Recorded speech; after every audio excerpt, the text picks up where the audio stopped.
Stadia, I don't know if you saw Stadia post 2 hours ago saying, calling all professional and amateur video game photographers shows you best in-game screenshot. Yeah, I saw Half that. of the pictures are from people who've posted Cyberpunk 2077 with like the MILF Hunter stuff or like the dildo shop and stuff. Oh, that's brilliant. Brilliant.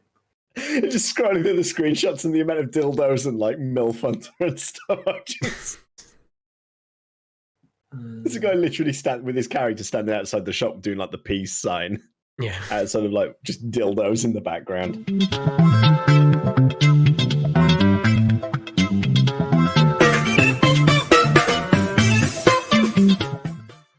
Hello Internet, I'm Richie and welcome to Sounds of Stadia SideQuest, the show where we take a step off the critical path and explore more of what the gaming world has to offer. On this week's show, I'm joined by Sonic the Hedgehog.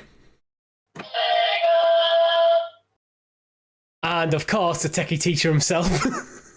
I'm done with these gags. You're such a knuckles. Pulling the red for it. Anyway, if you haven't guessed it by now, this week we're talking about Sega. And specifically... This episode of SideQuest is basically going to be how quickly can we break Richie. Yeah. This is just going to be a train wreck. Like, no, is that not every week we try and break Richie's focus, I think determination? That's the point of SideQuest. Can you make me cry after it while I'm editing?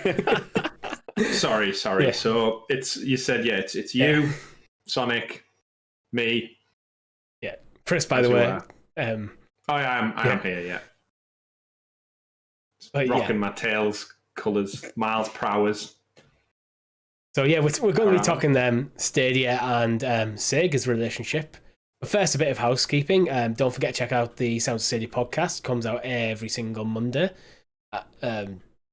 And then also maybe our Thursday night live stream. And actually, by the time you're watching this, if you're not one of our patrons who've got it as early, you may have seen that we did a watch along for the Square Enix. Square Enix presents. The Square Enix presents. I just threw an absolute blank. It's quite late here. We're filming this on a Saturday evening rather than. And we're drinking. We're off the rails. We're off the rails, guys. Sunday afternoon, like every time. Yeah, we just had our Sunday dinners. But yeah, the Square Enix presents should have been up probably yesterday if you're watching this on the Friday when it launches. And Chris has been playing FIFA. I may or may not have been playing FIFA. And I also may or may not be playing FIFA. You'll all be playing FIFA, guaranteed. Probably will. Playing FIFA 2001 on my PC. Oof. That'd be rough. Right about now. Oh, wait. Don't get us copyright struck, Tom. That was FIFA 98. Sorry. Yeah, because the Sega introduction sound clip isn't going to get us struck. Tom singing. Yeah, it's advertising for Sega. We're just straight up ripping off other songs. Don't forget to follow us on Facebook, Twitter, and our Discord. All the links you need are in the description below. And should we just get into it then, after that absolute train wreck of a housekeeping section? So Stadia have confirmed that they're looking to license the technology out to other businesses in a shift announced as part of a blog post back in February. It came about as part of the Stadia Games and Entertainment closure. And we were thinking about, can you imagine a world where Sega re-entered the console market by licensing Stadia's technology? Ooh. So you're telling me, Richie, we could have Sonic the Hedgehog as a mascot, a back catalogue of games to match, a wealth of industry experience, recognition dating back as far as almost Nintendo, powered in the cloud by this little guy, just to play because Stadia outsourcing to other business partners. What a world. I'll let you go first, Tom, this week. Oh, right. Thank you. I think the first thing we need to focus on with this is looking and evaluating where Sega currently sit in terms of we could look at a list of IPs. I'm sure we'll talk about many of them throughout the episode here. But realistically, what I want to focus on first of all is sort of like Stadia, Sega's engagement. Oh, I'm going to get so messed up with my S's today. Stadia. The Sega's engagement with cloud gaming so far. We already know that we've got titles. We have. I have to be careful here. I have to be careful because we have games that are coming to Stadia. We have a game or games that are on Stadia, and then we have games that are also on other cloud gaming platforms as well. Let's take a look at the IPs first. I think let's take a look at what Sega's IP sort of entails, really. The main one, obviously, I'm sure we can all say, Chris, you started off the episode with it right here. Golden Sonic, Axe. right? Damn you. I mean, Sonic the Hedgehog is a mascot synonymous with Sega and is one of, once again, I would use the term a flagstone mascot of video gaming, a historic mascot that's been around for all of our childhood and still persists to date. When you think of video game mascots, your mind immediately goes to Mario and Sonic. They're the two that comes to most people's minds. Yeah, without a doubt. And like you don't even have to look as far as Sega in terms of their engagement with video, like within the video game console market anymore to know that you think of Sega, you think of Sonic. Like that's basically where your mind goes, isn't it? We haven't seen Sonic on Stadia yet. Do we think it's down to a Luna deal? Because he's on Luna. He is on Luna. Sonic Team Racing came out this week. Sonic Mania was one of the launch titles. Is this just money spent on other IP? What have we got? We've got Humankind coming next month. We've got Yakuza Judgment coming. And Football Manager. Valkyria Chronicles? There's a Valkyria Chronicles. Yeah, Valkyria Chronicles. So we do have a couple of titles, but arguably we're missing the biggest of them all. The biggest of them all in terms of like a recognizable IP. Yeah. I mean, this Blue Hedgehog's got its own $1 million making movie franchise now. The thing is, the original Sonic games, like 1 through Sonic and Knuckles, are kind of so like they're almost like the early Mario games where you can just keep porting this to everything and people will keep buying it. I will keep buying it. So I have it on mobile, I think. You're not wrong. Like, you churn that out for Stadia, and I would buy it within a heartbeat. I mean, when I start to think about Sega, and like in particular, focusing on the question, if I come back around to the question first of all, and we'll start there. Do I really see a world where Sega re-enter the console market with Stadia? It would be incredible for Stadia and Sega to partner. For Stadia to, I'm going to say, acquire, because we've talked about previously, this whole idea that Sega has now separated its arms, separated its branches, and now its gaming division is essentially a separate arm altogether. So it could arguably be acquired in a way, along with all IP that comes with it. If Google could get their hands on it, that would be massive. That would be incredibly huge. But I also think it would incredibly piss a lot of people off. We said again in the main podcast about Bethesda and exclusivity in games that exist everywhere else. Like suddenly putting that on one particular place, like they would, to play ball with everyone, they would have to put these games out elsewhere as well. So my conversation would be background to not so much Stadia's perspective, but what if Sega opted to just use Stadia's platform to launch like their own subscription model or something, so get all of their back catalogue and future. That's the angle I thought of it as. A Sega literally go, right, we're back in this whole console platform owning thing again. You remember us? Here's our catalogue, and we've got new titles coming too.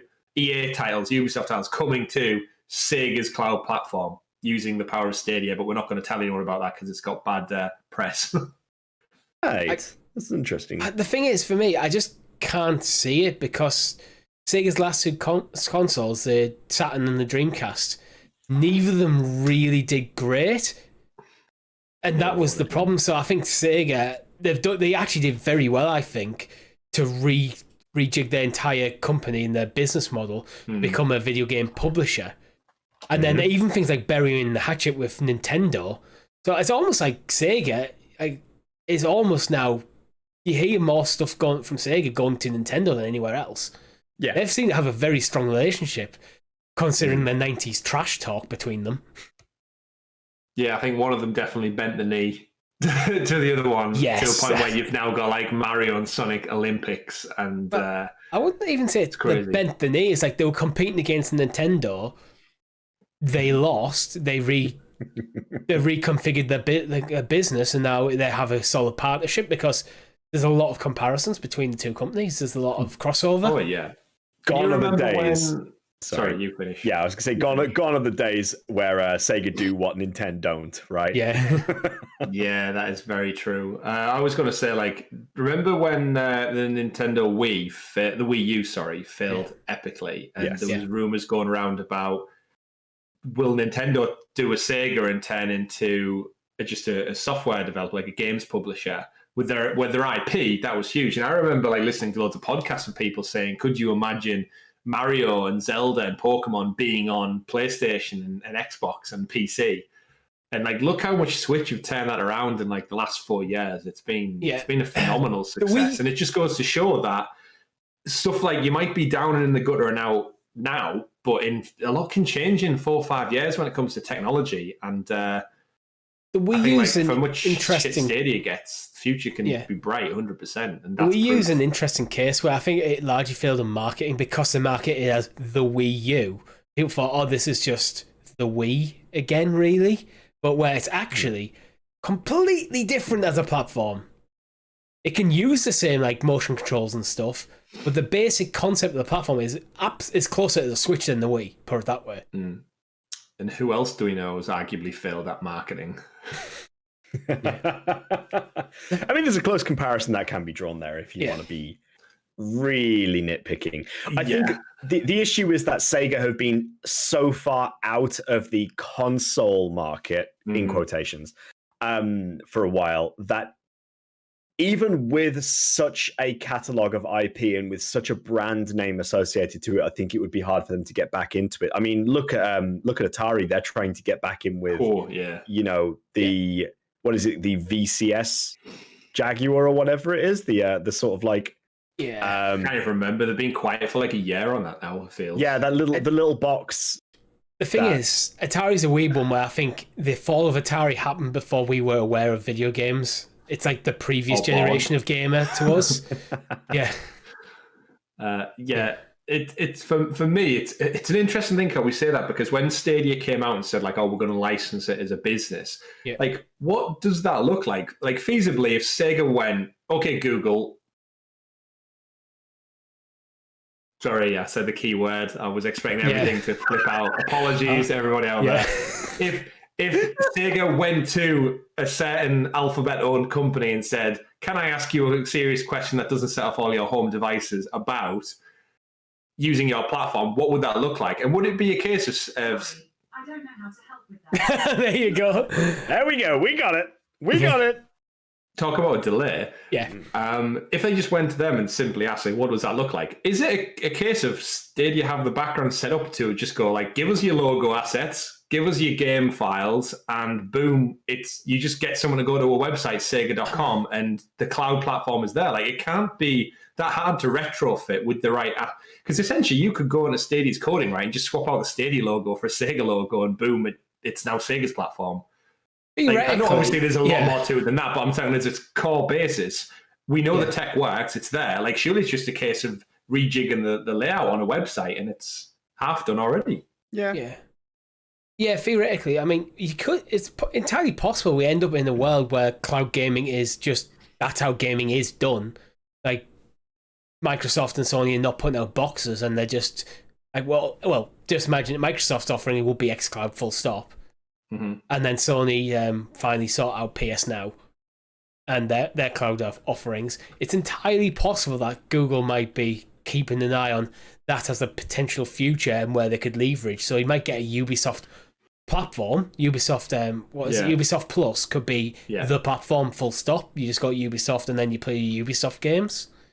Yeah, and this is where I think cloud gaming is really interesting. Like all of the publishers out there, I mean, EA and Activision stuff, like they've got like Battle.net and their own like EA Play kind of stuff going. But at what point do they look at like the platform that is Stadia or Luna or something, and Amazon's infrastructure and Google's infrastructure, and just go, like, we put all of our games out there on the website for PC, and we license them to PlayStation and Xbox to have them on a box in people's living rooms. What's to prevent us from just having EA.com be the go-to link on your phone, your tablet, your laptop, your PC? You don't need the latest tech. You don't need to buy a box. If you want to play FIFA, Call of Duty, whatever it may be, just go to the website and it's there.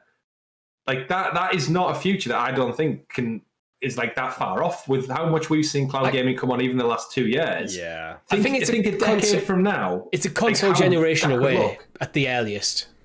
Mm-hmm. It warrants further discussion for sure, and it raises a lot of questions as to the future of the gaming marketplace. I think we're definitely heading towards a place where you will see less third party and you'll see more in-house development on own hosted platforms in a way, because that's essentially where cloud is going to take us. I think you're absolutely right. I think ultimately it's going to end up at a point where maybe Google, I'm sorry to say this actually, but maybe Google is looking at Stadia and using it as essentially as a tool, as a marketing strategy to try to advertise a tool to say to publishers, look, we have the ability to be able to outsource, to license our technology. You can use it, and you can host your own library of games, and then the money comes straight to you. It is possible that they have decided to switch Stadia over to using the platform as a tech demo. Yes, to license out the hardware, because we've, to be honest, as much as we sad to see Stadia go, because I was excited for another big player to enter the gaming space. If Sony or Nintendo were to license Stadia's technology for their cloud offerings, that'd almost be better than what Stadia currently offering. From a business point of view, imagine tomorrow Nintendo just turned around and went, you go to nintendoplay.com and all of our back catalogue is there to play on the cloud or mobile, and it works on your Switch. Yeah. For $10, what's the Nintendo monthly subscription? What's it even called now? I can't remember. Oh, it's really cheap. Is it like $4.99 or something? I don't know. I cancelled it. Same. Yeah. I can't play Tetris 99 anymore. Yeah, imagine if it was just that for like a little bit more. So we bump it up to $10 a month. Yeah. NintendoPlay.com. You can access it on your Switch. You've already got a peripheral handheld to go. But if not, you've got your mobile, you've got your laptop, your tablet, your PC. All those Mario games you wanted to play, you can play anywhere now. Just in the blink of an eye, because they just utilize Stadia's tech, which we know works. It just gets shit on because it's Stadia. Yeah. Like, that's the laughable thing. The technology works, and in 4, 5, 10 years, 5G is going to get better. Starlink's going to be up and running. Fiber broadband direct to the property is going to be rolled out. And it's the thing is, if Stadia can just license that out, then or Google can license that out, it just becomes another part of the G Suite, right? Yeah, the cost of gaming hardware is ballooning year on year. The cost of game development is ballooning year on year. And especially in the UK, the cost of living compared to the average wage is increasing, which means people have effectively less money to spend on things. So a £500 gaming console is a very expensive luxury for a lot of families. This is where I think this is what we're going back to, why we're interested in cloud gaming, really, and that sort of avenue.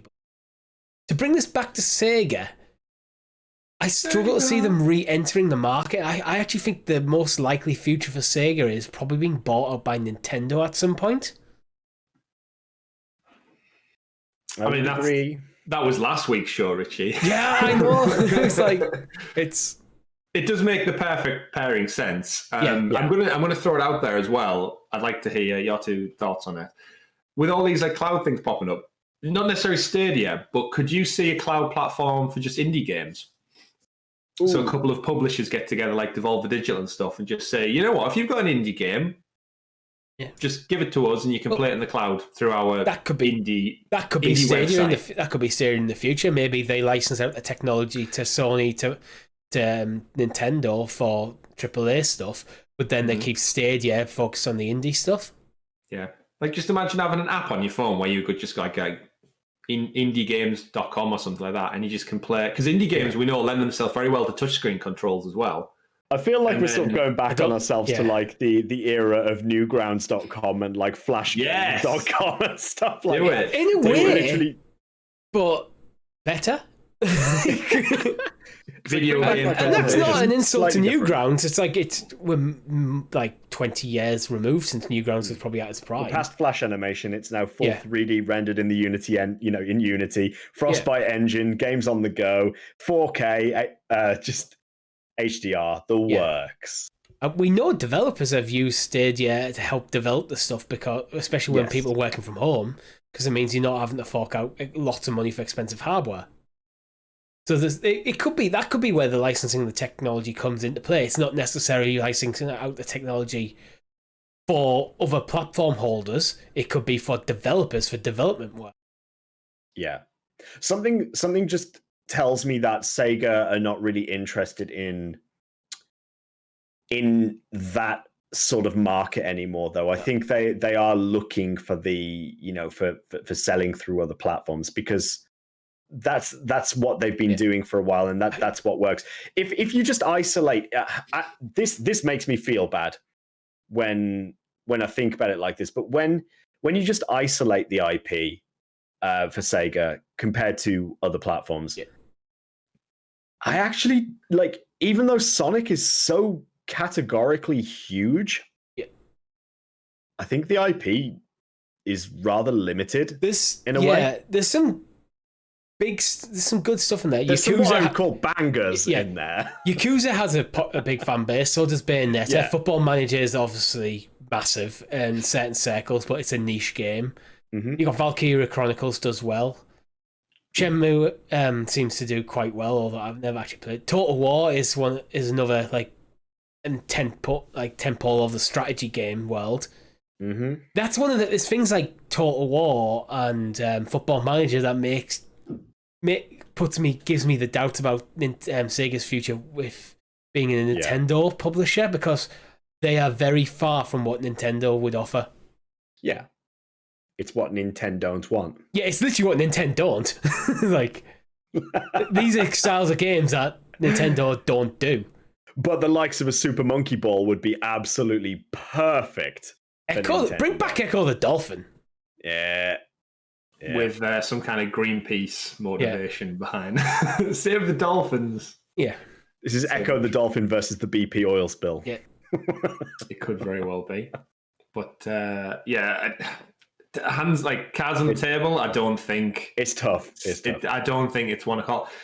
I wouldn't put it past another publisher out there wanting to go on their own. I could quite easily see Ubisoft going like, you know what, we've got this on everything. Why not just do it ourselves as well?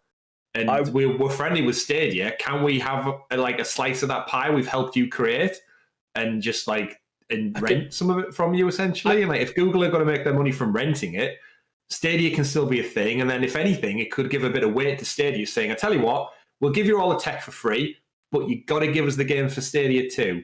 That's the deal. You can have the tech for free, but make us the games. And then Stadia naturally grows with these partnerships. And like Ubisoft, for example, could just get the tech for free. It saves them investing millions. So it could benefit everyone involved. I think Ubisoft as a third party publisher are big enough to almost go, yeah, we're just going to license Stadia's tech, and you can just Ubisoft Plus now you can just play directly from us. But you're actually playing on Stadia without people realizing they're playing on Stadia. It's more likely to happen with a Western publisher than it is an Eastern publisher.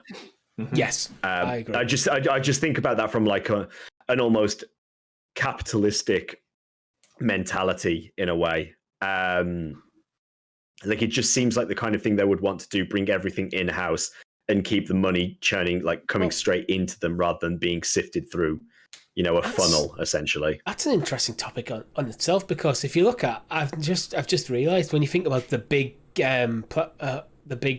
companies pushing cloud gaming at the moment, you've got Microsoft, Google, Amazon, Blade with the Shadow PC, Nvidia. They're the biggies. They're all Western companies. the Eastern companies like Sony, Nintendo, Tencent. are kind of dipping. They're kind of dipping the toe in it, but behind, which honestly sometimes gaming is pushed more in the East than the West. Yeah. Biggest developments. Well, you just have to look at Nintendo. Is that due to us being a Western audience? Are we sort of numb to what's happening in the East? Are we sort of like muted from that conversation so we don't actually hear so much about it because it doesn't apply to us? There's there's a lot we could look into there, really. Yeah, there definitely is, but I just don't. It seems to be like if you do Google Cloud Gaming, you're coming up with predominantly Western companies. I agree with that. I agree with that. Did you just do a side quest within a side quest? Yeah, I did. SideQuest. That's how all giant open world games go. Like, oh, there's an icon over there. There's an icon over there, and then now you've got 20 mission objectives in your menu screen. Yeah. And I've still only got 9 out of 10 boar skins. That last one just won't drop. The drop rates on these are terrible. I've been here for 2 hours. Damn you, World of Warcraft. Damn you. But so let's round this up. So can either you see Sega returning with its own platform, whether it be cloud or otherwise? No. Chris? No, I can't. I'm a no. I'm a no as well. I can still see a future where they're bought by Nintendo and maybe jettison a couple of their IP potentially, but I really don't want to be alive the day that I see Nintendo's Sonic the Hedgehog. It doesn't feel right. And it doesn't feel right, but it's like two of these things I loved as a child. They're finally made up and they're finally together where they belong. Olympics. They meet together for the Olympics every 4 years. No, that's okay. That is okay. But seeing Sonic the Hedgehog under like just like Nintendo rather than having the Sega logo on there, that doesn't sit right with me. It still has a Sega logo because all I'm suggesting is a similar like Bethesda Microsoft deal where Bethesda is still a publisher. They're just owned by Microsoft instead of ZeniMax. So you'd still get your classic, Chris. Have you got Sonic ready? Your classic. But you had to think about that one. You'd still get that. But then he's also getting a Nintendo logo as well, and that's fine. It's a me. It's a me. It's Sonic. Wow. And with that, that's the end of the show. Thank you very much for watching. You have flabbered my gast. Yeah. Don't forget you can get the show a whole 5 days early if you're a member on subscribe to us on Patreon. We are still looking at YouTube memberships. Hopefully we'll get that sorted soon. Don't forget to follow us on Facebook, Twitter, and Discord. Check out the Sound Stadia podcast, our Square Enix Presents stream, and everything else we have to offer. I've been Richie. I've been Tom.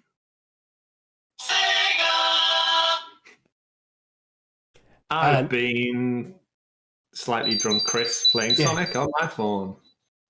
Thank you very much for watching. Quest completed.